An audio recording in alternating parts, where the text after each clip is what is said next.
The reality is we still live in a society that has a gendered power hierarchy, and gender-based violence stems out of that system, and that's something that affects workers all over the world, but is especially prevalent here in the United States because we're founded on unequal power relationships between men and women, and there's a lot at stake in preserving those power relationships. There's a really piecemeal sort of approach to how much is protected, and a lot of women feel like they can't access it. People who don't have a regular migration status might be afraid to come forward and report. People who are in temporary work or in a kind of a fractured workplace may not really even know who their employer is or where they can go to report it. So there's a lot of barriers, there's a lot of protections on the books that a lot of people can't reasonably access. And there's also, a real patchwork. Some states have much higher levels of protection than others do about, what sort of behavior is, guarded against. So I think that overall, we really need something like an international standard to put together a more comprehensive approach. Well, I think that at the ILO level, it would be something that's negotiated between governments, unions, and employers coming together to sort of define what are the best practices. So I think it would include, explicit protections for workplace violence that's rooted in sort of the gendered hierarchy. They would also have, explicit protection against retaliation, against dismissals and other forms of retribution for coming forward and report. It would have explicit, best practices for how both governments and employers can promote systems to bring workers forward and to protect them from retaliation when they do report, and have meaningful, remedies available for victims. Obviously, every government should be coming out and supporting the ILO standard. There's a survey out right now from the ILO asking governments, do they support a full convention with a recommendation, or do they just support a recommendation? A full convention is a binding international standard. So every country, including the United States, should be supporting that. And the U.S., traditionally has been a strong supporter of it in the past. We're hoping that that policy continues.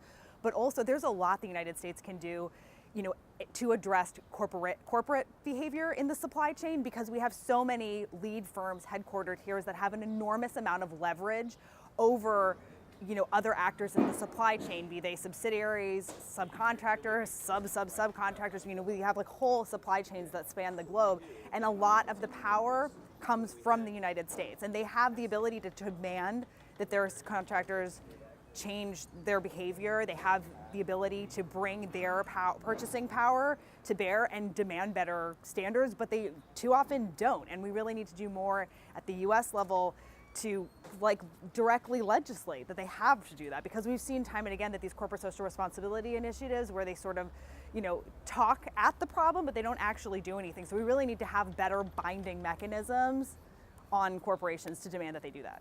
The stuff that makes me hopeful is always examples of women workers coming together to organize and advocate for themselves, because that's really how we're going to end up tackling the issue, is by creating that enabling environment where women have the ability to step forward, to share their experiences, to name them, and to define their own solutions.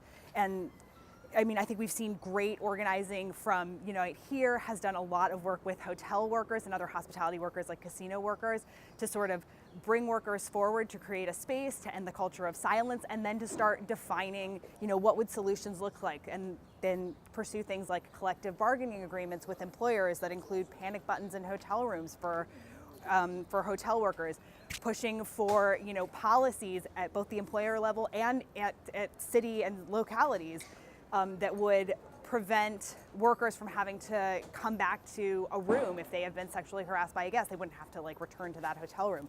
So I think that there's really interesting solutions coming out of Unite Here. There's interesting stuff going on with, for example, the Immokalee workers, who are, have a zero tolerance for sexual harassment policy written into their deals between retailers and growers, and that's really getting at that supply chain issue, at the disaggregation of responsibility, and fighting back against it by creating direct incentives for growers to do better.